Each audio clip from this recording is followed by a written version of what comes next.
Hello everyone, your teacher Ayushi Sharma welcomes you on the channel Chanakya Guru classes.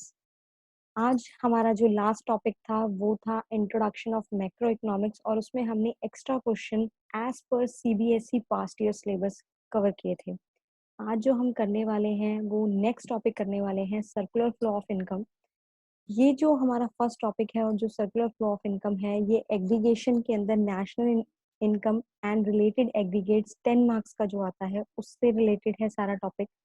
धीरे धीरे हम cover करेंगे क्योंकि टॉपिक बहुत लंबा है।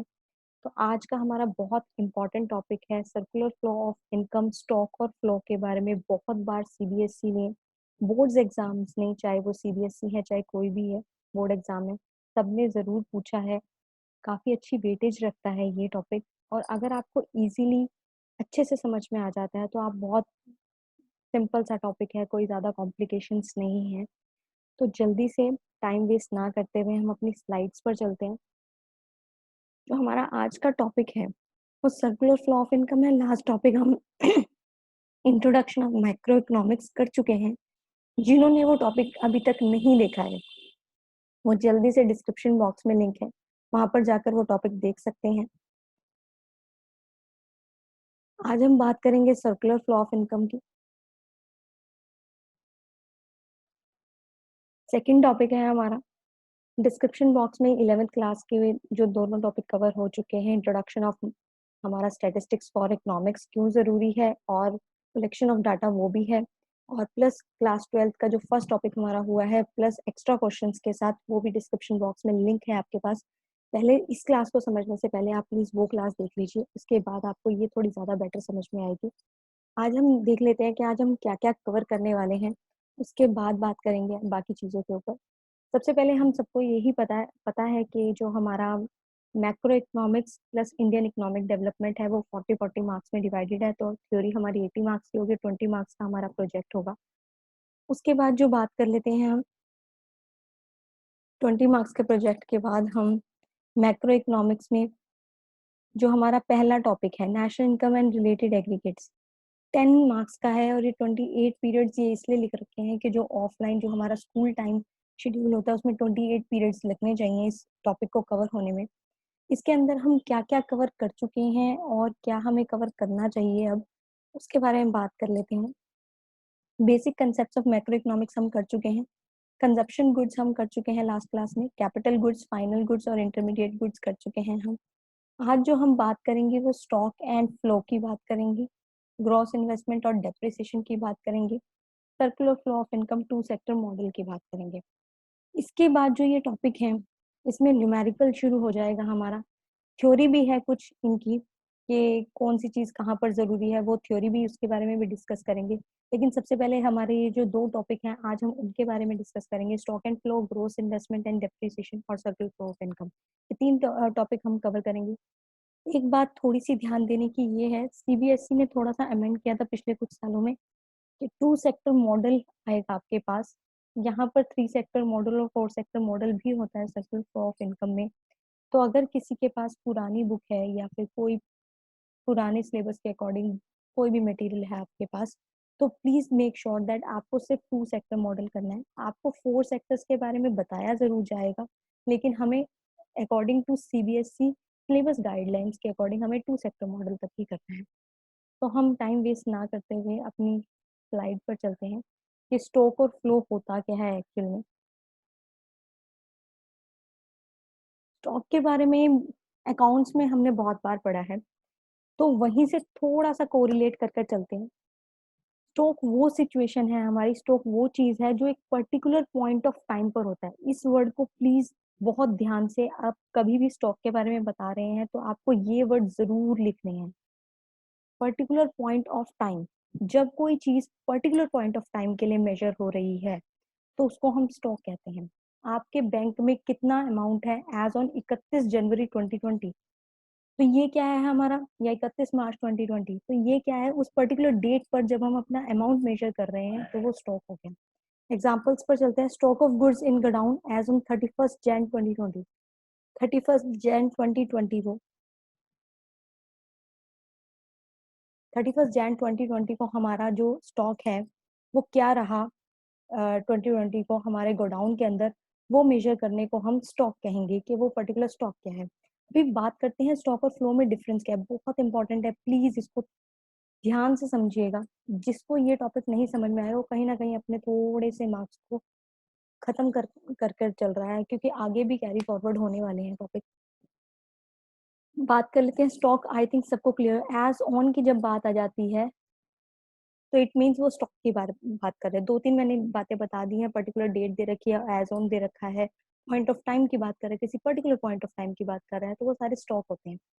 बात कर लेते हैं फ्लो क्या होता है। जैसे उसका नाम बता रहा है वैसे ही वो सिचुएशन पर है, over a specified period of time. वहां पर था पॉइंट ऑफ टाइम, यहाँ पे है पीरियड ऑफ टाइम। इस बात को थोड़ा सा ध्यान से समझिएगा। पीरियड ऑफ टाइम और पॉइंट ऑफ टाइम में फर्क होता है। पॉइंट ऑफ टाइम उस पर्टिकुलर दिन की बात हो रही होती है, पीरियड ऑफ टाइम एक पर्टिकुलर पीरियड की बात हो रही है, चाहे वो महीने में हो सकता है, चाहे क्वार्टरली हो सकता है, चाहे 6 मंथ्स हो सकता है, चाहे ईयरली हो सकता है। किसी पर्टिकुलर पीरियड की बात हो रही है, पीरियड ऑफ टाइम की बात हो रही है।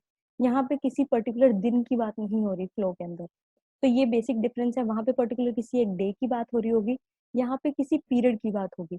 एग्जाम्पल ले लेते हैं, national income in the year 2019। हमारी नेशनल इनकम क्या रही 2019 के अंदर, तो ऑब्वियसली पूरे साल की नेशनल इनकम कैलकुलेट हो रही है। किसी पर्टिकुलर पीरियड ऑफ टाइम के बारे में बात कर ली है हमने यहाँ पे। नेक्स्ट स्लाइड पर चलते हैं हम अपनी, इसके एग्जाम्पल्स देख लेते हैं थोड़े से और, जो हमें थोड़ा सा और क्लियर करेगा। बुक्स में अलग अलग तरीके से दे रखा है एग्जाम्पल्स अलग अलग, लेकिन आप इससे रिलेटेड कुछ एग्जाम्पल्स देखते हैं तो आप इसको अच्छे से समझ पाएंगे स्टॉक और फ्लो में क्या डिफरेंस है, या इसके बारे में बात हो रही है तो ये स्टॉक है, इसके बारे में बात हो रही है तो ये फ्लो है। वेल्थ, वेल्थ कभी भी आप किसी की भी काउंट करते हैं तो पर्टिकुलर पॉइंट ऑफ टाइम पर काउंट होती है, वो किसी पीरियड ऑफ टाइम की नहीं होती। इनकम क्या होती है, पीरियड ऑफ टाइम की होती है, क्योंकि फ्लैक्चुएट होती रहती है हमारी इनकम, किसी महीने कैसी है और किसी महीने कैसी है, that is a particular period of time. ठीक है, हमारी इनकम कुछ भी हो सकती है। कैपिटल, कैपिटल होती है जो हमारी एज ऑन, आपने अकाउंट्स में भी देखा होगा capital as on this date लिखा होता है, तो पर्टिकुलर डे की बात हो रही होती है जब हमारे इस दिन पर हमारी क्या कैपिटल रही है। उसके बाद capital formation, capital formation means capital के अंदर क्या क्या एडिशन हो रहे हैं, आपके क्या फॉर्म हो रहे हैं, मतलब आप कितना एडिशन एडअप कर पा रहे हो कैपिटल के अंदर। तो ये सारी सिचुएशन क्या है, हमारी कैपिटल फॉर्मेशन की है। Next bank deposit, obviously as on हम रीड करेंगे इसको, इंटरेस्ट ऑन कैपिटल, यानी कि हम बैंक डिपॉजिट पर कितना हमें इंटरेस्ट मिल रहा है, तो वो अकॉर्डिंग टू हमारे बैलेंस वेरीफाई करता रहेगा, चेंज भी हो सकता है, बैंक रेट के अकॉर्डिंग भी हो सकता है। तो ये चीज पीरियड ऑफ टाइम कैलकुलेट हो रही है हमारी। क्वांटिटी या supply of money in a country, कितनी क्वांटिटी आई, कितनी सप्लाई हुई मनी की कंट्री के अंदर, ये हम पर्टिकुलर पीरियड ऑफ टाइम पर कैलकुलेट कर रहे हैं। At the same time change in supply, कितना चेंज हुआ, ये पर्टिकुलर पीरियड ऑफ टाइम के बारे में बात होगी। ये बहुत ज्यादा पुराना एग्जाम्पल है और ट्रेडिशनल एग्जाम्पल है इस चीज को समझने का। और ये जो नेक्स्ट है, और बहुत बार क्वेश्चन भी आ जाता है, water in overhead tank, tank के अंदर जो ऊपर पानी है वो स्टॉक है या फ्लो है। जो पानी है वो स्टॉक है, जो उस टैंक से पानी लीकेज में आ रहा है that is flow. Leakage of water from the overhead tank, जो हमारी टैप्स में पानी आ रहा है वो फ्लो है, जो ऊपर ओवरहेड टैंक में है वो हमारा क्या है, वो हमारा स्टॉक है। Population of a country, population of country कितनी है हमारी, that is again stock. And number of birth कितने हो रहे हैं, जो कि वेरीफाई होते रहते हैं ऑब्वियसली, तो पीरियड ऑफ टाइम के लिए कैलकुलेट कर रहे हैं तो वो फ्लो है। Distance between Delhi and Chandigarh, Delhi और चंडीगढ़ के बीच में क्या डिस्टेंस है, वो परमानेंट है, उसके अंदर कोई वेरीफाई मतलब कुछ चेंजेस तो नहीं होती ना, वेरिफिकेशन तो नहीं होती उसके अंदर। But speed of car going from Delhi to Chandigarh that is flow, वो फ्लो है एक, कि वो पीरियड ऑफ टाइम में, एक पर्टिकुलर पीरियड ऑफ टाइम में कुछ और हो सकता है, एक पर्टिकुलर पीरियड ऑफ टाइम में कुछ और हो सकता है। आई होप आपको थोड़ा सा अच्छे से समझ में आया होगा। अब हम अपनी नेक्स्ट स्लाइड पर चलते हैं। हमारे कुछ सेक्टर्स हैं, 4 सेक्टर्स ऑफ इकोनॉमी के बारे में बात करते हैं सर्कुलर फ्लो को समझने से पहले। आई होप आप सबको स्टॉक और फ्लो के बारे में समझ में आ गया होगा। एक चीज आपको बहुत ध्यान रखनी है, पॉइंट ऑफ टाइम की बात हो रही है, एज ऑन की बात हो रही है तो वो स्टॉक है, पीरियड ऑफ टाइम की बात हो रही है तो वो फ्लो है। ये सबसे बेस्ट तरीका है स्टॉक और फ्लो को जानने का। 4 सेक्टर्स ऑफ इकोनॉमी कौन कौन से 4 सेक्टर्स हैं जो इकोनॉमी में सर्कुलर फ्लो में काम आते हैं, जो हमारी इकोनॉमी में इफेक्ट करते हैं, जो इंटरडिपेंडेंट हैं एक दूसरे के ऊपर। First one, house hold sector. House hold sector क्या होता है? हम सब लोग हम सब लोग हाउस होल्ड सेक्टर से बिलोंग करते हैं। मीन्स हमारी कुछ बेसिक नीड्स हैं, हम उनको पूरा करते हैं, हम अपनी सर्विसेज देते हैं, तो ये हाउस होल्ड सेक्टर है। प्रोड्यूसिंग सेक्टर या प्रोड्यूसर सेक्टर, वो जो चीजें बनाते हैं, जो हमें फैक्टर पेमेंट करते हैं, हमें गुड्स एंड सर्विसेज प्रोवाइड करते हैं। हम इनको क्या देते हैं? फैक्टर सर्विस देते हैं, सर्विसेज देते हैं हम इनको। ये सारी जो चीजें हैं हाउस होल्ड सेक्टर और प्रोड्यूसिंग सेक्टर में आती हैं। फैक्टर सर्विसेज देना, फैक्टर पेमेंट देना, गुड्स एंड सर्विसेज। जब प्रोड्यूसिंग सेक्टर है वो हमें पेमेंट करता है, उसे मान लेते हैं कि कोई लेबर काम कर रही है, वो लेबर क्या है? वो हाउस होल्ड है, किसी इंडस्ट्री में काम कर रही है, तो वो प्रोड्यूसिंग सेक्टर है, वो इंडस्ट्री। अपनी सर्विस देना, दैट इज फैक्टर सर्विसेज। वहां से पेमेंट लेना, दैट इज फैक्टर पेमेंट। तो हाउस होल्ड सर्विसेज देता है, प्रोड्यूसिंग सेक्टर पेमेंट देता है, उसको फैक्टर सर्विसेज। आप बहुत सारी जगह पर ट्रांसफर पेमेंट और ट्रांसफर पेमेंट जैसा वर्ड भी देखोगे। ट्रांसफर पेमेंट क्या होती है? जब आप बिना किसी सर्विस के कोई पेमेंट रिसीव करो। थोड़ा सा ध्यान से समझ लो, क्योंकि कुछ बुक में दिया हुआ होता है, कई बार हमें 1 मार्क में डिफरेंस भी आ जाता है कि ट्रांसफर पेमेंट क्या होती है। ये आपको बेसिक नॉलेज भी होनी चाहिए कि ट्रांसफर और फैक्टर में फर्क क्या है। ये फैक्टर वर्ड क्यों लगता है पेमेंट्स एंड सर्विसेज के ऊपर, मैं क्लियर कर देती हूँ थोड़ी सी। ट्रांसफर वर्ड आ जाए अगर, ट्रांसफर पेमेंट, ये ट्रांसफर वर्ड क्या है? फैक्टर पेमेंट क्या होती है? जब आपने कोई सर्विसेज दी, उसके बदले में पैसा लिया, यानी कि डबल फ्लो चल रहा होता है आपका, ठीक है, बिलेटरल ट्रीटमेंट चल रही होती है आपकी। ट्रांसफर पेमेंट क्या होता है? आपने बिना किसी उसके पेमेंट ले ली। बिना किसी उसके पेमेंट लेने का मतलब क्या है? आपको कुछ पैसा मिल रहा है बिना किसी सर्विस को दिए हुए। वो कैसे हो सकता है? आपको गिफ्ट्स और ग्रांट्स हो सकते हैं, वो स्कॉलरशिप हो सकती है। तो ये ट्रांसफर पेमेंट्स कहलाते हैं हमारे। आई होप आपको सबको क्लियर हो चुका होगा ट्रांसफर पेमेंट क्या है। लेकिन हम जब सेक्टर ऑफ मॉडल की बात करते होते हैं, सर्कुलर फ्लो की बात कर रहे हो, तो वहाँ पे ट्रांसफर नहीं होता, फैक्टर पेमेंट और फैक्टर सर्विसेज चल रही होती है। इस चीज को भी आपको ध्यान रखना है।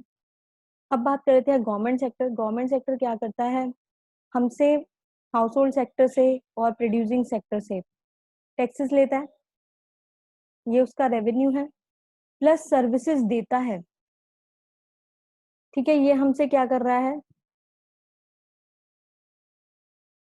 ये हमसे टैक्सेस ले रहा है। गवर्नमेंट सेक्टर हाउस होल्ड और प्रोड्यूसिंग सेक्टर से ऑब्वियसली इंडस्ट्रीज से भी लेता है और लोगों से, जो हाउस होल्ड लोग हैं उनसे भी लेता है। प्लस ये हमारे लिए क्या करता क्या है? ये हमें सर्विसेज देता भी है। क्या, कौन सी सर्विसेज दे रहा होता है? हमें बहुत सारी फैसिलिटीज, सोशल फैसिलिटीज जो मिलती है, पार्क से रिलेटेड, रोड से रिलेटेड, ब्रिजेस से रिलेटेड, तो वो सारी चीजें ये हमें हाउस होल्ड प्रोड्यूसिंग सेक्टर को देता है। रिबेट्स मिलना हमें, ठीक है, सब्सिडीज मिलना हमें, तो ये सारी चीजें क्या है? ये हमें मिलती हैं, टैक्स ये हमसे लेता है। तो ये गवर्नमेंट सेक्टर का रोल है। गवर्नमेंट सेक्टर के बारे अलावा बात कर लेते हैं एक्सटर्नल सेक्टर। एक्सटर्नल सेक्टर क्या होता है? Rest of the world. Export import, basic सा एक चीज समझ लीजिए। बाकी सेक्टर से, बाकी एक्सटर्नली क्या सेक्टर हैं जो एक्सपोर्ट और इम्पोर्ट कर रहे होते हैं, ये हमारे external sector.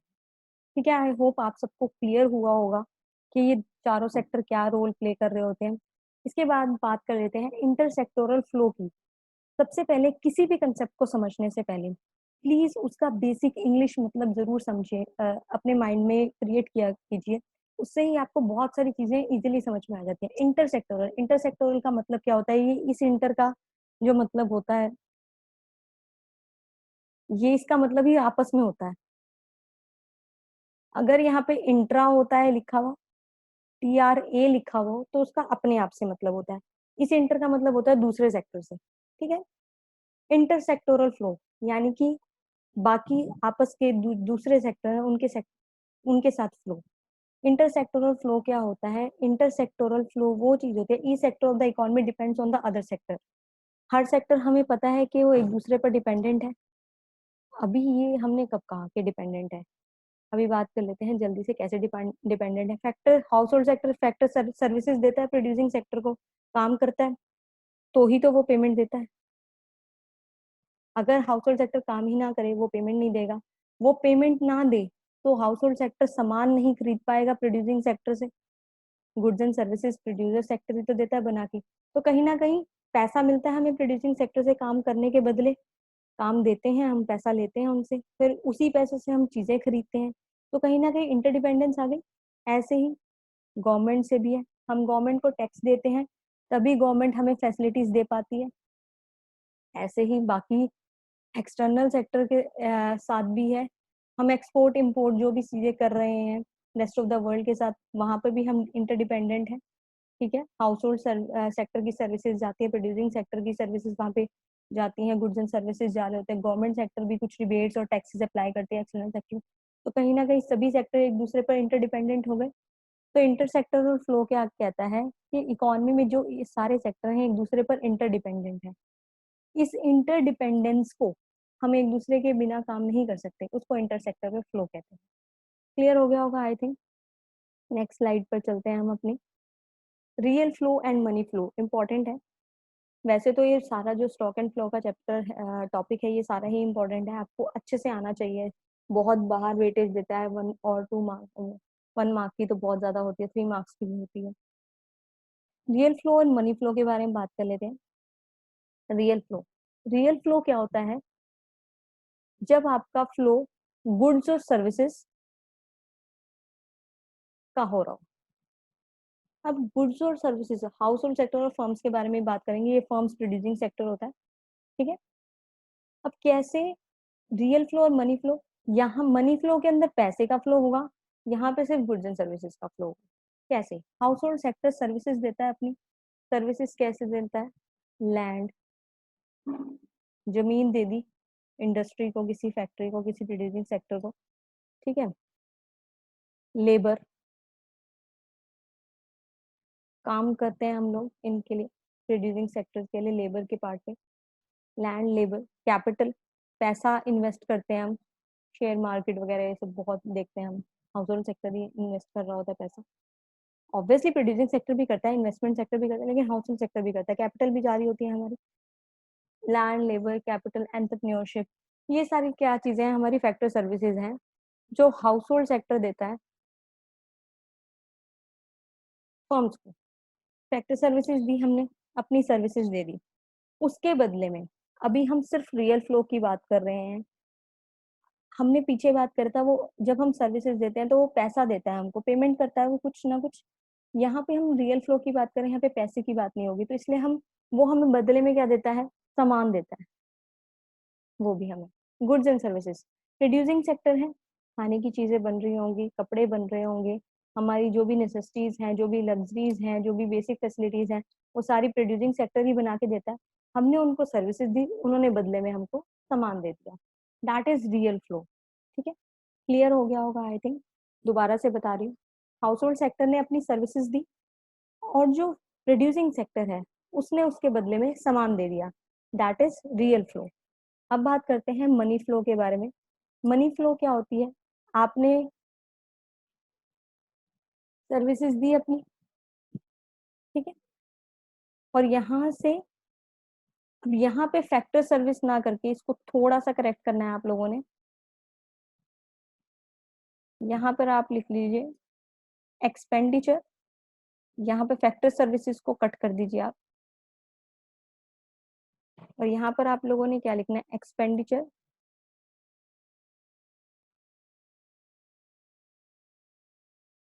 On goods and services.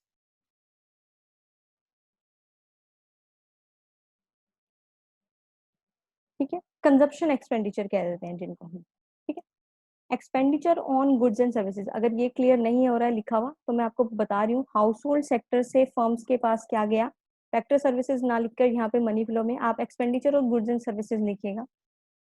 ठीक है, expenditure on goods and services का क्या मतलब है यहाँ पर? अब थोड़ा सा ध्यान से समझिएगा। हाउस होल्ड सेक्टर ने, अब हम यहाँ पे पैसे की बात कर रहे हैं, हाउस होल्ड सेक्टर पैसे देगा, जो भी वो चीज चाहता है, गुड्स एंड सर्विसेज खरीदना चाहता है, अब यहाँ तो उसको गुड्स एंड सर्विसेज मिल गए थे, यहाँ वो पैसे देगा, जो भी चीज वो खरीदना चाहता है गुड्स एंड सर्विसेज के लिए, उसको वो कहेगा खर्चा, ये मेरा खर्चा है जो मैं गुड्स एंड सर्विसेज खरीदना, ये लो। हाउस होल्ड सेक्टर भी इसलिए पैसा देता है प्रोड्यूसिंग सेक्टर को इस फॉर्म में, जब वो जो सामान खरीदना चाहता है, चाहे वो उसकी नेसेसिटीज है, चाहे वो खाने का सामान है, कुछ भी है, वो प्रोड्यूसिंग सेक्टर से ही खरीदता है, तो उसके लिए वो खर्चा करता है। हाउस होल्ड सेक्टर कुछ अपने पैसे देता है प्रोड्यूसिंग सेक्टर को भी, तो उसको कहते हैं एक्सपेंडिचर। और ये क्या देता है पैसे के मामले में, producing sector, house hold sector, जो उसने फैक्टर सर्विसेज रियल फ्लो में दी थी उसके बदले में पेमेंट देता है, दैट इज फैक्टर पेमेंट। ठीक है, क्लियर है? इसको थोड़ा सा डिटेल में अभी समझ लेते हैं, जब हम सर्कुलर फ्लो कवर करेंगे तो आपको इसको डिटेल में भी आपको समझ में आ जाएगा। रियल फ्लो में आप बस इतना समझिएगा जब कि उसमें पैसे का इन्वॉल्वमेंट नहीं हो रहा होता, वो सर्विसेज देते हैं और गुड्स एंड सर्विसेज ले लेते हैं उनसे। और मनी फ्लो के अंदर कि वो खर्चा करते हैं, खर्चे के बदले में उनको वहां से अपने गुड्स एंड सर्विसेज खरीदने के लिए वो खर्चा करते हैं और उनको अपनी फैक्टर सर्विसेज के लिए वहां से पेमेंट भी मिलती है। अब बात कर लेते हैं हम सर्कुलर फ्लो की, यहाँ से आपको बिल्कुल क्लियर हो जाएगा कि क्या है। ये जो डायग्राम्स हैं ये सिर्फ आप डायग्राम की फॉर्म में आपकी बुक्स में जो दिए हुए हैं आप उनको कवर की, यहाँ पे सिर्फ समझाने की फॉर्म में क्रिएट किए जा रहे हैं, और यहाँ समझ आपको बहुत अच्छे से आ जाएंगे। इसलिए जो सबसे बेस्ट इजी फॉर्मेट है वो लिया गया है, और जो मैंने आपको रियल फ्लो में समझाया मनी फ्लो में, आप यहाँ पे expenditure on goods and services लिखकर आप अपने आंसर शीट पर भी उसको अटेम्प्ट कर सकते हैं, पूरा एक्यूरेटली करेक्ट होगा आपका 100%। Circular flow of income in two sector model, हमारी सर्कुलर फ्लो इनकम कैसे सर्कुलर फॉर्म में फ्लो हो रही है हमारे इकोनॉमी में, दो सेक्टर मॉडल में ही समझेंगे। दो सेक्टर मॉडल कौन से हैं? फर्म और हाउस होल्ड सेक्टर। यहाँ पर आ गई है फर्म्स इसके अंदर, और यहाँ पर आ गया हाउस होल्ड। ठीक है, अब बात कर लेते हैं फर्म्स। मैं आप लोगों को थोड़ा सा ऐसे इस फॉर्म में समझा देती हूँ, फर्म्स क्या क्या करती हैं और हाउस होल्ड क्या करता है। पहले हम रफ में समझ लेते हैं अपने उसमें, उसके बाद अपने डायग्राम पर चलेंगे। फर्म्स क्या करती हैं? सबसे पहले हाउस होल्ड वाले अपनी सर्विसेज देते हैं, जिसको हम क्या कह देते हैं? Factor service. मैं एफएस लिख रही हूँ इसको, आई होप क्लियर है सबको। ठीक है, जिसको हम क्या कह देते हैं कि वो फैक्टर सर्विसेज दे रहे हैं, यानी कि land, labour, capital, entrepreneurship service देना। ठीक है, जमीन दे के देना, लेबर दे के देना, कैपिटल दे के देना, अपना पैसा लगा के देना, एंटरप्रेन्योरशिप स्किल्स देना, तो ये सब क्या है? हमारी फैक्टर सर्विस है हाउस होल्ड सेक्टर की, प्रोड्यूसिंग सेक्टर को, फर्म्स को। अब उसके बदले में वो हमें क्या देता है? फैक्टर पेमेंट, एफपी लिखा है मैंने, यानी वो पैसा देता है हमें। रेंट लैंड के ऊपर, वेजेस लेबर के ऊपर, रेंट वेजेस, ठीक है, कैपिटल के ऊपर डिविडेंड और इंटरेस्ट, ठीक है, एंटरप्रेन्योरशिप के ऊपर हमारे जो भी है हमारे इंटरेस्ट हो जाता है, हमारे जो प्रॉफिट्स हो जाते हैं, जो आपने स्किल्स दी, प्रॉफिट के अंदर शेयरिंग देना, ये फैक्टर पेमेंट कहलाता है। क्लियर है? आई होप सबको क्लियर हो गया होगा। इसके बाद बात करते हैं, हाउस होल्ड सेक्टर के पास पैसा आ गया, क्योंकि उसने कुछ सर्विस दी, उसके पास पैसा आ गया। अब वो खाली उस पैसे से तो जी नहीं सकता, तो उसको खाने के लिए, अपनी डे टू डे रूटीन को चलाने के लिए उसको कुछ सर्विस, उसको कुछ खाने के लिए चीजें खरीदनी पड़ेंगी। कहाँ से खरीदेगा? प्रोड्यूसिंग सेक्टर से ही खरीदेगा। तो अब प्रोड्यूसिंग सेक्टर को क्या कहता है? वो देता है एक्सपेंडिचर, खर्चा करता है on goods and services, GS पे वो खर्चा करता है हाउस होल्ड सेक्टर। उसके बदले में क्या मिलता है उसको? गुड्स एंड सर्विसेज मिल जाती है, उसको सामान मिल जाता है। तो यानी कि पहले प्रोड्यूसिंग सेक्टर हमें पैसा देता है, उसी पैसे से हम उनको कुछ खर्चा, उसी पैसे से हम खर्च करते हैं उनके पास जाकर, और वो हमें गुड्स। तो ये सर्कुलर फ्लो नहीं हो गया कि एक प्रोड्यूसिंग सेक्टर आपको पैसा दे रहा है, आप उसी पैसे को खर्च करते हो उनके पास ही जाकर। तो हमारी इकोनॉमी में सर्कुलर फ्लो ऑफ इनकम नहीं हो रहा कि प्रोड्यूसिंग सेक्टर से हमें पैसा मिल रहा है सर्विसेज काम करने के बदले में, और वो जो पैसा हमें मिलता है वो ही हम उनको दे देते हैं अपने expenditure on goods and services करके। आई होप क्लियर हुआ होगा।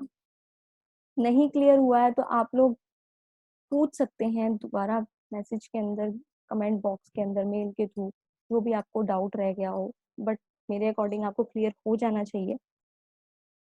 बात कर लेते हैं फर्म्स ने क्या करा।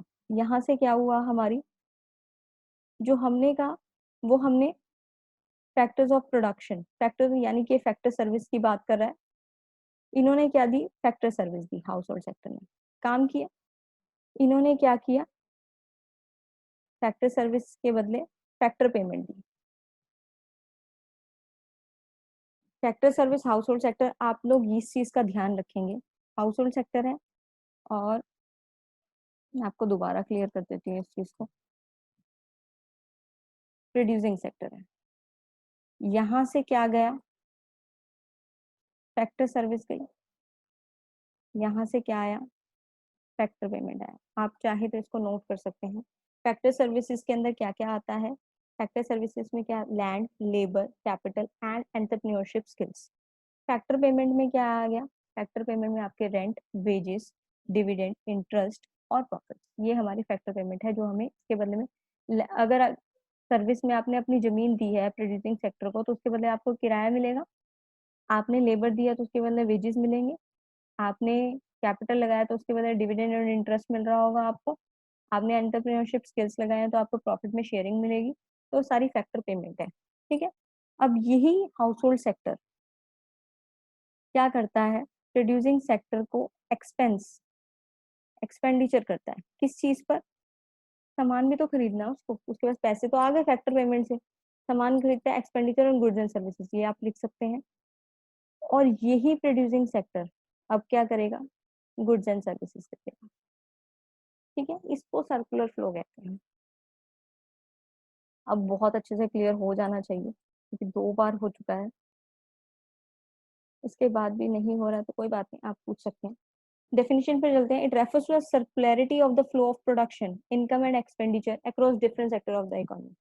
इनकम का और खर्चों का जो डिफरेंट सेक्टर ऑफ इकोनॉमी में सर्कुलर फ्लो हो रहा है उसको हम क्या कह देते हैं, circular flow of income. Clear है। हमारे हाउस होल्ड सेक्टर से सर्विसेज गई, उन्होंने हमें उस सर्विस के बदले पैसे दे दिए, पैसे हमारे पास आ गए तो अब हम सामान खरीदने के लिए खर्चा करेंगे, खर्चा करने के लिए हमें प्रोड्यूसिंग सेक्टर के पास ही पेमेंट करनी पड़ेगी क्योंकि हमें गुड्स एंड सर्विसेज खरीदने, तो हमने वो पेमेंट करी, ठीक है। एक्सपेंडिचर किया, एक्सपेंडिचर करने के बदले हमें गुड्स एंड सर्विसेज मिल गए। ये 4 चीजें ही हैं आपको जो ध्यान में रखनी है। तो ये हमारा क्या है, सर्कुलर फ्लो ऑफ इनकम। हम अपनी नेक्स्ट स्लाइड पर चलते हैं। आई होप आपको क्लियर हो गया होगा। ये 4 चीजें हैं। रियल फ्लो क्या कहता है, रियल फ्लो कहता है गुड, हमने सर्विसेज दी उसके बदले में हमें गुड्स एंड सर्विसेज मिल गया। और मनी फ्लो क्या कहता है कि हमने खर्चा करते हैं, हम जो गुड्स एंड सर्विसेज हमें चाहिए होते हैं उस मनी फ्लो में पैसे का फ्लो दिखा रहा है, हम खर्चा करते हैं expenditure on goods and house hold sector firms को, और उसके बदले में हमें फैक्टर पेमेंट पहले मिल रही होती है उसी को हम खर्चा कर देते हैं। ये सब वो बोल रहा है कि हमें फैक्टर पेमेंट मिलती है वहां से फैक्टर सर्विसेज के बदले में, और उसी को हम एक्सपेंडिचर और गुड्स एंड सर्विसेज करते हैं। इसको करेक्ट कर लेना आप लोग, एक्सपेंडिचर और गुड्स एंड सर्विसेज है। नेक्स्ट स्लाइड पर चलते हैं अपने। इन्वेस्टमेंट्स, इन्वेस्टमेंट्स क्या होती हैं, हमने पहले भी बात करी हुई है। इन्वेस्टमेंट्स वो चीजें होती हैं जो हम बेटर रिटर्न्स के लिए कर रहे होते हैं। अब कुछ हमारी फिक्स्ड होती है, कुछ इन्वेंट्री इन्वेस्टमेंट्स होती हैं हमारी। जो हमारी फिक्स्ड इन्वेस्टमेंट्स होती हैं वो तो हमारे स्टॉक के अंदर एडअप करते हैं फिक्स्ड एसेट्स के अंदर during an accounting year. Definition पर it is the adding, addition है यहाँ पर, addition to the stock of fixed assets of the producers during an accounting year, ठीक है। Fixed assets stock, fixed assets का stock बढ़ता है हमारे अकाउंटिंग ईयर के अंदर।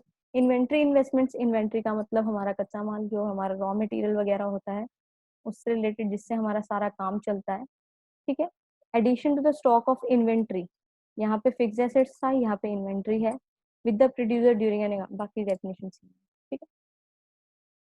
अब फिक्स्ड इन्वेस्टमेंट्स और इन्वेंट्री इन्वेस्टमेंट में मेरे ख्याल से जो फिक्स्ड एसेट्स के अंदर हमारे एडिशन होते हैं वो फिक्स्ड इन्वेस्टमेंट्स है, जो इन्वेंट्री में इन्वेस्टमेंट्स होते हैं वो हमारे इन्वेंट्री इन्वेस्टमेंट्स हैं।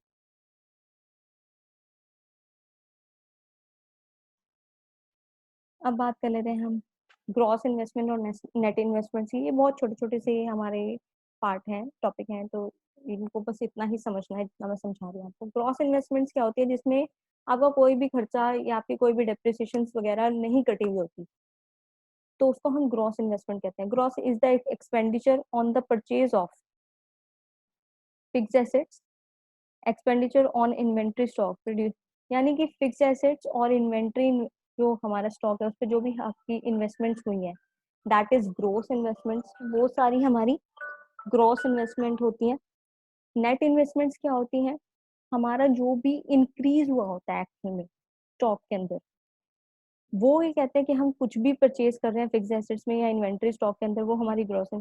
तो नेट इन्वेस्टमेंट कहता है जो इंक्रीज हुआ होता है ड्यूरिंग एन अकाउंटिंग ईयर, खर्चे निकालने के बाद हमारा। अब हमारा एक्सपेंस क्या हो रहा था, डेप्रिसिएशन। हम अपनी डेप्रिसिएशन भी तो निकालेंगे ही, उसको हम क्या कह देते हैं, दैट इज ग्रोस इन्वेस्टमेंट, जो बिना खर्चों के होता है, और खर्चों के साथ डेप्रिसिएशन निकालने के बाद दैट इज नेट इन्वेस्टमेंट। अब डेप्रिसिएशन क्या होता है, वैसे तो मैं पूरी 100% श्योर हूँ कि आप लोगों को डेप्रिसिएशन का मतलब पता है, लेकिन फिर भी मुझे कवर कराना जरूरी है। हमने क्या बोलते हैं अकाउंट्स में बहुत बार पढ़ा है, डेप्रिसिएशन वो सिचुएशन होती है जब लॉस हो रहा होता है वैल्यू ऑफ फिक्स एसेट्स के अंदर, लॉस ए नहीं है, ओ है, loss of value of fix assets. कैसे, नॉर्मल वियर एंड टीयर के थ्रू, एक्सीडेंटल डैमेज के थ्रू, या एक्सपेक्टेड ऑब्सोलेंस के थ्रू, जो पता है कि मतलब खर्चे एक्सपेक्ट कर रहे हैं हम कि भाई ऐसा हो सकता है, उसको हम क्या कहते हैं, डेप्रिसिएशन कहते हैं। डेप्रिसिएशन रिजर्व फंड क्या होता है हमारा, डेप्रिसिएशन रिजर्व फंड डेप्रिसिएशन के लॉस से उभरने के लिए हम कुछ रिजर्व क्रिएट करते हैं ऑलरेडी, कि जब भी डेप्रिसिएशन का खर्चा होगा हमारे पास, तो that is a depreciation reserve fund. हम पहले से fund which producer keep with to cope the depreciation loss in the process of production, जो हम फंड क्रिएट करते हैं अपने डेप्रिसिएशन के लॉस को कवर करने के लिए, that is depreciation reserve fund. I hope आपको सबको क्लियर हुआ होगा हमने जो भी किया है आज। जल्दी से अपनी स्लाइड्स पर बात कर लेते हैं कि हमने आज क्या क्या किया। स्टॉक और फ्लो के बारे में बात किया, point of time that is stock, period of time that is flow. हमने उसके बाद 4 सेक्टर्स के बारे में, हाउस होल्ड सेक्टर हम लोग, प्रोड्यूसिंग सेक्टर जो चीजें बनाते हैं, गवर्नमेंट सेक्टर हम सबको पता ही है, external sector rest of the world, यानी कि जिनसे एक्सपोर्ट और इम्पोर्ट हो रहा होता है। रियल फ्लो वो होता है जहाँ पे गुड्स एंड सर्विस, यानी कि चीजों का ही लेन देन हो रहा होता है, सर्विसेज के बदले गुड्स एंड सर्विसेज मिल रही हैं। और मनी फ्लो जहाँ पे पैसे का, हमें पैसा मिलता है, फैक्टर पेमेंट मिलती है हमें प्रोड्यूसिंग सेक्टर से, उसके बदले में हम खर्चा करते हैं उनके पास जाके। सर्कुलर फ्लो ऑफ इनकम में 4 चीजें आपको ध्यान में रखनी है। हाउस होल्ड सेक्टर सबसे पहले अपनी सर्विसेज देता है प्रोड्यूसिंग सेक्टर को, उसके बदले में पेमेंट लेता है प्रोड्यूसिंग सेक्टर से। पेमेंट लेने के बाद उसके पास पैसा आ जाता है, तो पैसा आने का तो खर्चा करता है, expenditure on goods and services. खर्चा करने का तो वो प्रोड्यूसिंग सेक्टर से वही गुड्स एंड सर्विसेज ले लेता है। इन्वेस्टमेंट्स क्या, फिक्स इन्वेस्टमेंट्स और इन्वेंट। फिक्स इन्वेस्टमेंट जब फिक्स एसेट्स में आप इन्वेस्ट कर रहे हो, दैट इज फिक्स इन्वेस्टमेंट, और जब आप इन्वेंट्री इन्वेस्टमेंट्स में कर रहे हो अकाउंटिंग ईयर के, that is inventory investment. Growth जिसमें आपने डेप्रिसिएशन कट अप नहीं हुआ हो आपका, दैट इज ग्रोस इन्वेस्टमेंट। जिसमें डेप्रिसिएशन कट हो जाता है आपकी इन्वेस्टमेंट्स के अंदर, that is net investments. Depreciation क्या होता है, वो लॉस जो आप फिक्स एसेट्स से, वैल्यू ऑफ फिक्स एसेट्स कम हो जाती है, loss of value of fix assets को हम डेप्रिसिएशन कहते हैं। कैसे, नॉर्मल वियर एंड टीयर के थ्रू, यानी कि घिसाई होती है, जो कोई चीज चली है तो ऑब्वियसली टाइम के अकॉर्डिंग उसका यूज हो रहा है, तो ऑब्वियसली उसकी वैल्यू कम हो रही है। एक्सीडेंटल डैमेज होना और एक्सपेक्टेड ऑब्सोलेंस होना, कोई भी एक्सपेक्टेड आपका जो भी डैमेज हो सकता है। डेप्रिसिएशन रिजर्व फंड क्या होता है, डेप्रिसिएशन के लॉस को कवर अप करने के लिए हम एक रिजर्व क्रिएट करते हैं, उसको हम डेप्रिसिएशन रिजर्व फंड कहते हैं। आई होप आपको सबको क्लियर हो चुका होगा, और जिन लोगों को भी क्लियर हुआ है प्लीज इस वीडियो को शेयर कीजिए, लाइक कीजिए, सब्सक्राइब कीजिए, और जिन्होंने भी अभी तक सब्सक्राइब नहीं किया वो सब्सक्राइब करके बेल आइकन को हिट जरूर करें, ताकि नेक्स्ट वीडियो का आपको लिंक जल्दी से पॉपअप हो जाए। नेक्स्ट टॉपिक हमारा सर्कुलर फ्लो, या तो हमारा नेशनल इनकम से रिलेटेड उनके फॉर्मूले से रिलेटेड होगा अगर न्यूमेरिक शुरू करना होगा, या हमारा मनी एंड बैंकिंग से रिलेटेड होगा, वो अकॉर्डिंग टू डिसाइड कर लेंगे। स्टूडेंट रिस्पॉन्स के अभी न्यूमेरिकल शुरू करना है, क्योंकि अभी हम बहुत कम बच्चे साथ जुड़ पाए हैं कि अभी नेशनल इनकम जैसा इंपॉर्टेंट टॉपिक शुरू कर दिया जाए, या फिर हम अभी मनी एंड बैंकिंग शुरू कर देते हैं जो छोटा और इजी टॉपिक है। बाकी पुराना लेक्चर जिसने भी नहीं देखा है, वो डिस्क्रिप्शन बॉक्स में सारे लिंक्स हैं आपके, आप वहां जाकर देख सकते हैं। तो okay fine, bye, stay connected, stay tune, thank you very much.